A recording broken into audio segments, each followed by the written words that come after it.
Power star Pawan Singh ने चुरा लिया छोटे गायकों का गाना और गा दिए। तो क्या है खबर की पूरी जानकारी बताएंगे हम आपको पूरे डिटेल के माध्यम से। लेकिन उससे पहले अगर आप हमारे चैनल पर नए हैं तो वीडियो को लाइक कर चैनल को सब्सक्राइब जरूर करें और बिना समय लेते हुए वीडियो को शुरू कर देते हैं। तो दोस्तों आपको बताना चाहते हैं कि पावर स्टार पवन सिंह जो कि उनका एक बोलबम सॉन्ग आया है और दोस्तों उस गाने को पवन सिंह के द्वारा चुरा लिया गया है, इसका अजलेम लग गया है। और दोस्तों वह गाने का बोल है कि देवघर से ले ले यहाँ। और दोस्तों यह गाना कोई छोटा गायक जो कि 8 दिन पहले ही गाया था और इस गाने को पवन सिंह ने दोबारा गा दिया है।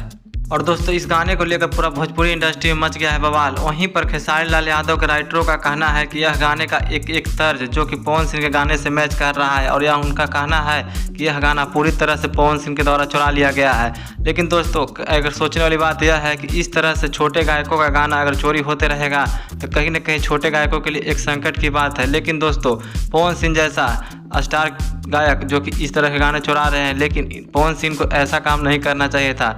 लेकिन दोस्तों आप अपनी राय कमेंट बॉक्स में जरूर बताइएगा कि क्या आप कहना चाहेंगे।